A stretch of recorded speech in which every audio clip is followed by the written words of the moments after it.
Mais aujourd'hui. Alors aujourd'hui, je vais vous présenter assez rapidement un exemple de prise en charge neuropsychologique concernant notamment les émotions chez les personnes ayant un TSA, trouble du spectre autistique. Et je suis donc psychologue, neuropsychologue installée en libéral. Ah, dommage. Il est trop haut. Enfin, c'est pas grave. Pourquoi déjà parler de prise en charge neuropsychologique et pourquoi concernant les émotions? Alors, on en a parlé longuement ce matin, c'est vrai. Moi, je vais entrer un tout petit peu plus dans les détails concernant les émotions. Avant tout, ce n'est que récemment que la neuropsychologie s'est intéressée aux bases cérébrales de ce que l'on appelle, alors là on ne le voit pas, mais c'est la cognition sociale.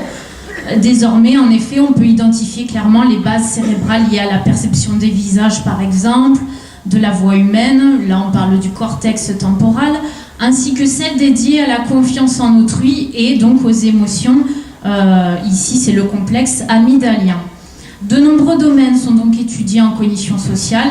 Aujourd'hui, c'est ce que je vais parler, donc les émotions, leur régulation, la théorie de l'esprit, l'empathie, la pragmatique, on en a parlé tout à l'heure, et les jugements moraux. Donc une perspective qui apporte, c'est une perspective qui apporte un éclairage nouveau sur des pathologies développementales à composante sociale, donc les TSA. Un très bref rappel sur les difficultés rencontrées par les personnes ayant ces difficultés-là. Mais d'abord, il faut savoir que l'hypothèse d'un dysfonctionnement émotionnel est ancienne. Je pense qu'on en a déjà parlé. Kanner, en 1943. Une hypothèse qui a été reformulée par Hobson dès 1993 pour qui l'origine du syndrome autistique pourrait se définir en termes d'une incapacité innée à interagir de façon émotionnelle avec les autres personnes. Ce déficit aurait pour conséquence l'impossibilité de reconnaître donc les états mentaux et émotionnels d'autrui. Dans le sillage de ces résultats, de nombreuses recherches qui utilisent des méthodologies différentes et examinant des niveaux de traitement de l'information émotionnelle divers présentent des données assez proches de celles recueillies par Hobson. La littérature récente indique notamment que les enfants autistes, bien que sensibles aux signaux émotionnels émis par autrui, éprouvent des difficultés particulières pour produire correctement des expressions émotionnelles, reconnaître, interpréter ces expressions-là donc chez autrui, les difficultés également pour partager des états émotionnels avec un partenaire. Les objectifs de ces séances-là, c'est d'agir justement sur ces différents niveaux de traitement. Donc j'ai parlé de l'identification, la discrimination, la communication, c'était le sujet du jour, des émotions, et à maîtriser plus aisément certaines d'entre elles, notamment la colère, l'excitation ou encore le stress. Alors concernant la population, ça peut être à la fois des personnes qui possèdent un langage peu développé, pour cela j'adapte le matériel bien évidemment, composé essentiellement de mots isolés, de courtes phrases avec ou sans écholalie, et aussi, bien évidemment, d'enfants, adolescents, adultes qui possèdent des capacités de communication langagière relativement développées. Donc je vais vous présenter ici le déroulement type des séances. Bien sûr que je ne fais pas que ça, je fais des retours en arrière dans un souci de consolidation des différents acquis, et aussi un temps intermédiaire où je propose d'autres activités, bien évidemment. Alors d'abord, quelles émotions je travaille en séance? D'abord, je travaille les émotions dites primaires ou basiques. La joie, on en a parlé, la colère, la tristesse, la peur, sur lesquelles d'autres émotions vont être travaillées, cette fois-ci plus complexes. Je parle par rapport à la joie, le bonheur, la fierté, l'énervement concernant la colère, la rage, etc. Ou encore le stress pour la peur. Donc, premier niveau de traitement de ces informations émotionnelles, à savoir l'identification et la discrimination des émotions. Au tout début, ce que je mets en place avant de travailler ces émotions-là, pour une meilleure compréhension, je vais mettre en place un scénario assez global qui va être présenté, donc à travailler avec la personne, un scénario qui va lui permettre de comprendre les diverses étapes dans l'analyse et l'identification des émotions. En fait, il s'agira dans un premier temps de repérer les expressions faciales de l'autre en regardant son visage, ses yeux, ses sourcils, ça on en a parlé tout à l'heure, puis les gestes dans un second temps, la position, tout ce qui est en fait langage corporel. Dans un deuxième temps, cette fois-ci, je vais mettre en place des scénarios, on va dire, plus spécifiques, donc spécifiques aux émotions. Ici, il s'agira d'apprendre à identifier chacune des émotions. Donc, par exemple, dans le cas, alors je fais pour les 4 émotions de base, on va dire, hein, mais dans le cas de la colère, l'accent il va être mis sur la présence des sourcils froncés. Au niveau de la bouche, on peut serrer les dents ou encore la bouche ouverte. Au niveau de la position du corps, on aura par exemple tout un langage particulier, le corps en avant, les poings serrés, une personne qui peut tourner le dos, donc refuser le contact, etc. La voix aussi, je le travaille dans ses versants tonalité et intensité, justement à cette occasion-là. Il faut savoir que ces scénarios reposent sur un support visuel, mais bien sûr que je l'accompagne d'un vocabulaire, un champ lexical tout à fait précis et adapté. Donc, d'abord, je travaille avec des supports visuels. Toujours dans cette identification et discrimination des émotions. Ce que je présente d'abord à l'enfant, la personne, c'est des visages caricaturaux. Donc là, on va travailler essentiellement sur des visages aux expressions grossies, vraiment caricaturées, pour passer ensuite progressivement. Alors là, j'ai vraiment toute une série de visages de ce type, à des photos, donc, toujours dans le souci de généralisation d'âge, de genres différents. Ensuite, pour toujours cette identification des émotions à partir d'un matériel visuel, je peux proposer des activités qui permettent de reconstruire les visages selon les expressions faciales données. Ça peut vous faire penser à un matériel qui ressemble au puzzle. C'est un matériel donc qu'il peut être possible d'acheter, mais aussi possible de fabriquer soi-même. Ensuite, ce que je peux proposer aussi à la personne, c'est de représenter ces mêmes expressions en dessinant le visage de quelqu'un qui exprime de la peur, par exemple, ou encore la personne va disposer uniquement du contour du visage, c'est ce qu'on voit ici, et va, selon l'émotion que je lui donne, dessiner les différents traits de ce dernier. Bien sûr qu'auparavant, si c'est difficile pour lui, je mettrai en place des activités justement travaillant sur le schéma corporel et la réalisation d'un visage avant de commencer ça. Ensuite, identifier les émotions à partir d'une situation, d'un contexte. Ici, j'utilise un matériel, c'est des séries d'images, de photos, dans lesquelles une ou plusieurs émotions vont être exprimées. Plus complexe comme activité, on en a un petit peu parlé ce matin, concerne l'identification de l'émotion qui va être masquée, volontairement cachée. Donc la personne va faire face à une série d'images dans lesquelles l'émotion est effacée, ce qui va l'obliger en fait de céder non pas de l'expression faciale, mais des indices contextuels pour reconnaître l'émotion en question. Ensuite, je travaille beaucoup sur la base de la communication gestuelle.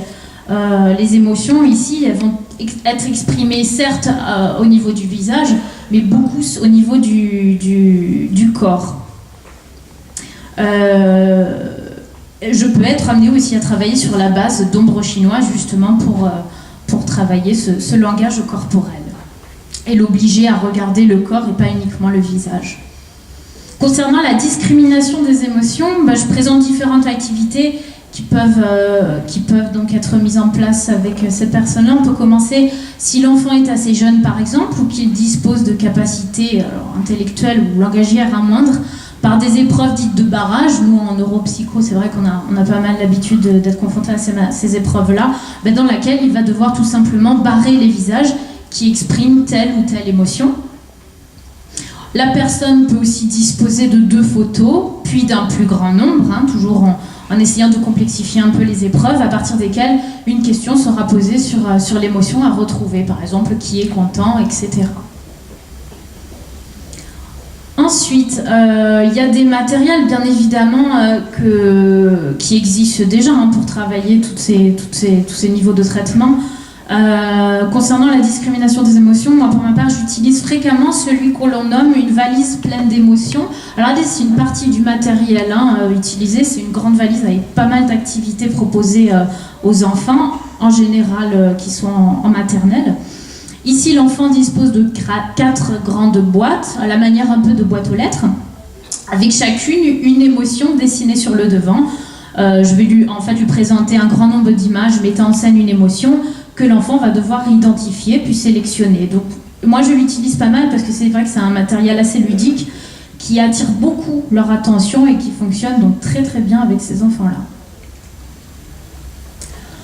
Toujours dans la discrimination, il est possible de présenter une seule photo en mettant en scène un ou plusieurs individus qui expriment aussi des émotions distinctes. On demandera alors à la personne de différencier les émotions observées.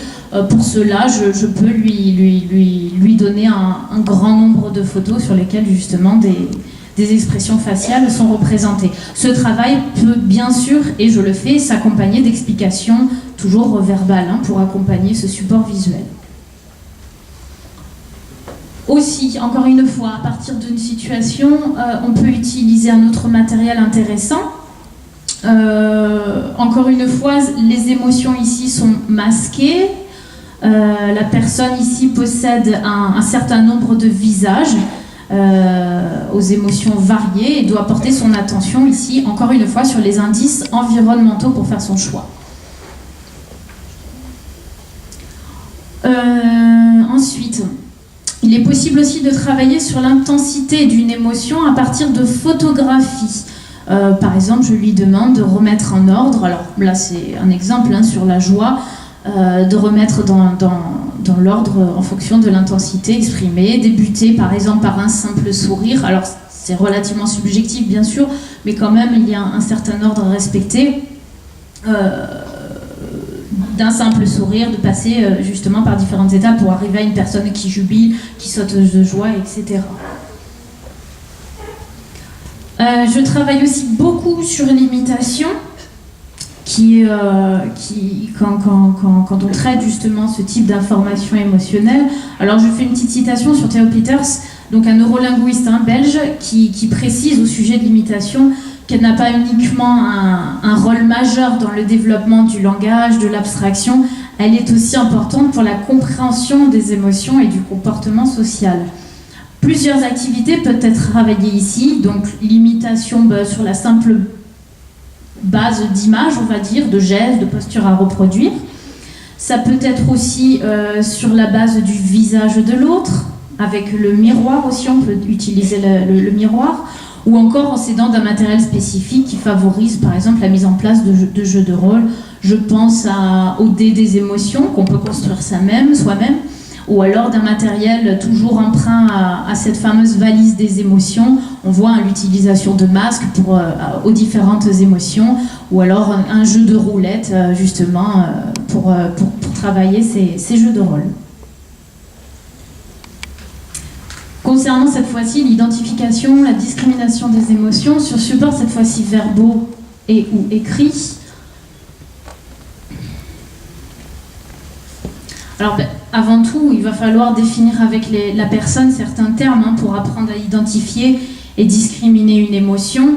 Je vais lui poser la question, qu'est-ce qu'une émotion, qu'est-ce qu'un sentiment, quand est-ce qu'on parle d'humeur, de tempérament, bien évidemment en lui expliquant, et découvrir aussi qu'une émotion a une fonction. Par exemple la joie, ça peut renforcer notre motivation, nos capacités, nous aide à nous surpasser, la peur, qui peut nous permettre de mettre en place des stratégies d'évitement, de fuite face à un quelconque danger. Ensuite, je peux utiliser des supports présentés donc sous la forme de texte que je lis ou qu'il entend, au cours desquels justement la personne devra reconnaître l'émotion ressentie donc par le protagoniste, en fait se mettre à la place de celui-ci. On peut aussi utiliser des textes sous la forme de dialogue, à la manière des bandes dessinées que l'on doit identifier, puis choisir le personnage qui parle. Donc on a quand même pas mal de matériel à mettre en place. Je propose aussi des jeux d'association sémantique, par exemple donner à la personne une émotion qu'elle va devoir associer selon le sens à d'autres émotions ou à d'autres termes. Des jeux aussi, il faut chercher l'intrus, ou encore des jeux où on doit retrouver les synonymes et les antonymes d'émotions que je peux donner à l'enfant. Des jeux aussi d'association un peu plus simples où la personne va devoir choisir une couleur en fonction de l'émotion qui apparaît dans l'expression française entendue. Par exemple, colorier en vert le visage identifié comme étant celui de l'expression vert de peur, ou encore en bleu pour l'expression avoir une peur bleue. Donc ici, le matériel est donc à la fois visuel et oral. Ensuite, on peut jouer aussi à classer les émotions selon leur versant, leur valence, qu'ils soient positifs ou négatifs. Par exemple, associer l'émotion positive de la joie à celle tout autant positive de la satisfaction ou encore de la fierté, etc. Les classer en fait selon ces deux versions peut ainsi aider à comprendre certaines d'entre elles. Ça peut permettre une plus grande compréhension.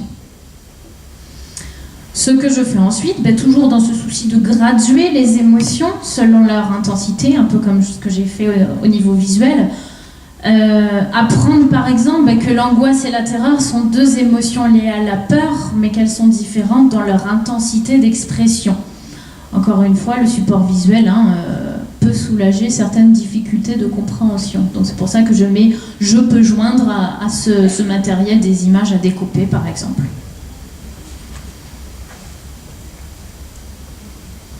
Une autre partie donc intéressante, c'est l'identification de ses propres émotions. Quels sont les outils qui permettent ces choses-là, de savoir aussi les communiquer à autrui et de mettre en place des outils, justement des moyens susceptibles d'aider la personne à les maîtriser quand on parle par exemple d'émotions trop intenses ou d'émotions négatives.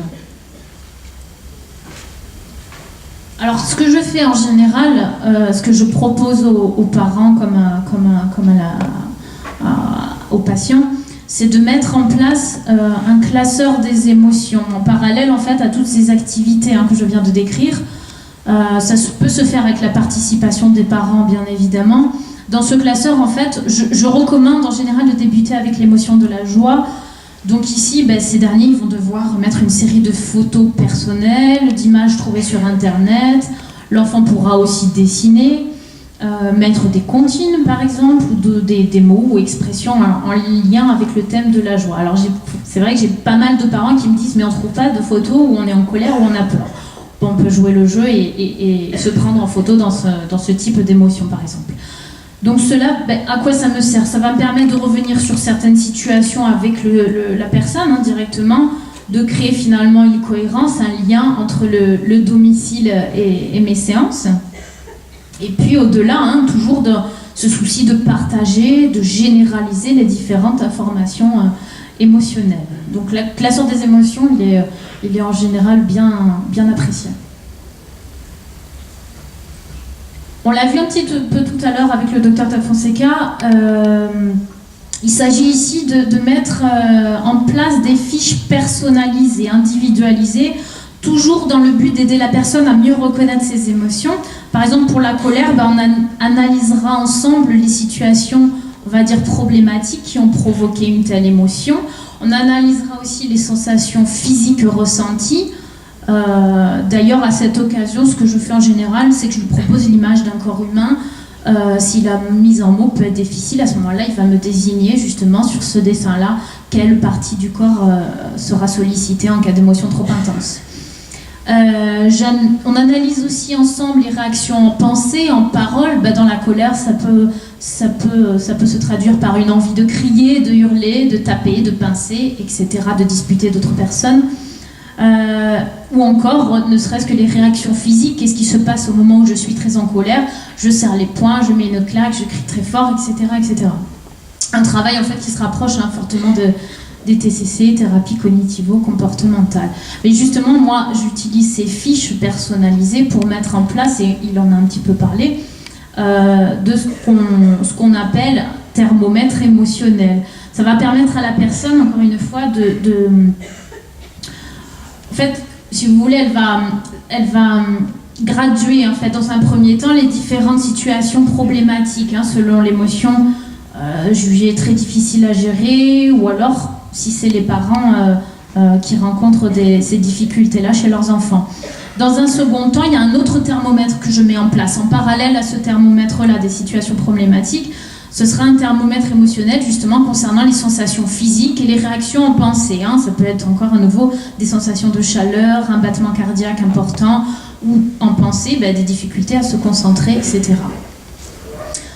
Ce que je préconise aussi aux parents, et même certains d'entre eux m'ont d'ailleurs sollicité pour ça, c'est de construire eux-mêmes leur propre thermomètre émotionnel. C'est pas rare effectivement que les enfants ou les adolescents ayant un trouble de ce type ne parviennent pas à reconnaître les émotions de l'autre, et surtout le passage d'une émotion à une autre et dans leur intensité. Donc un thermomètre pour les parents, ça peut aussi aider. On en a parlé aussi également, des créations de scénarios sociaux. Je rappelle rapidement ce que c'est. C'est cet outil d'intervention. En fait, c'est sous la forme d'une courte histoire. Alors là, j'ai mis uniquement des images, mais ça peut être accompagné de texte ou uniquement de texte, selon les capacités. C'est développé afin d'aider les personnes à comprendre différentes situations sociales, à les lire. La situation sociale y est donc décrite de façon détaillée et représentant ce qui est souhaité ou attendu de la personne dans cette situation particulière. Le scénario social peut être écrit et illustré à l'aide de dessins, je l'ai dit, d'images ou encore de photos. Il peut donc être très efficace dans l'identification et la compréhension de certaines émotions. Ce que je fais souvent, c'est un scénario concernant la maîtrise de sa colère en cas de frustration. C'est un scénario qui revient assez souvent. Il y a aussi l'idée de construire une boîte à outils émotionnelle. Est-ce que c'est pas la boîte zen de Dr De Fonseca, je me demande. Un concept qui a été élaboré par Tony Attwood, donc un psychologue spécialisé dans la prise en charge du syndrome d'Asperger et de l'autisme de haut niveau. Il s'agit ici d'une réflexion autour, alors je présente rapidement, d'outils physiques, relaxants, sociaux et intellectuels qui vont être susceptibles d'apporter à la personne des moyens de contrôler ses propres émotions. Alors, par exemple, j'ai un enfant qui a pu me donner comme outil physique, capable de faire diminuer son stress, le faire d'aller simplement se promener pendant 1 heure, ou encore comme outil intellectuel, le fait de revenir sur une situation jugée pénible et de l'analyser avec précision, faire même des retours en arrière sur cette situation-là. En conclusion, on va dire qu'une séance type, elle dure, pour ce travail des émotions, mais aussi pour d'autres activités, 45 minutes, avec, je consacre évidemment une partie, on va dire 1/4 d'heure, consacrée aux parents à chaque fin de séance. C'est indispensable selon moi, ne serait-ce pour la mise en place de ces outils, thermomètre émotionnel, boîte à outils, scénarii, etc., sur les lieux de vie de la personne, que ce soit au domicile et à l'école quand le corps enseignant peut le faire.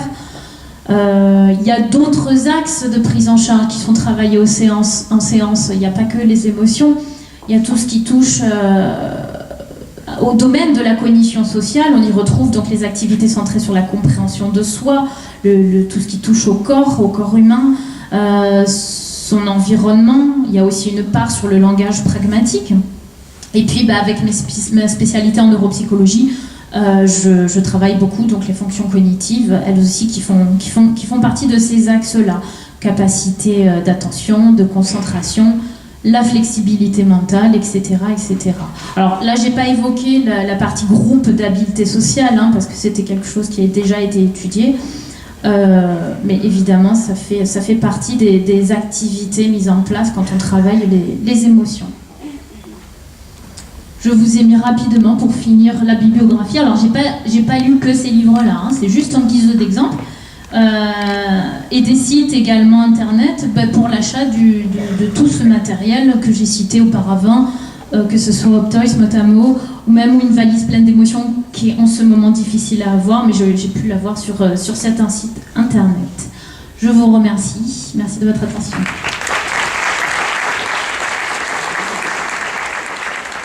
Merci Faustine Piali pour ce merveilleux exposé.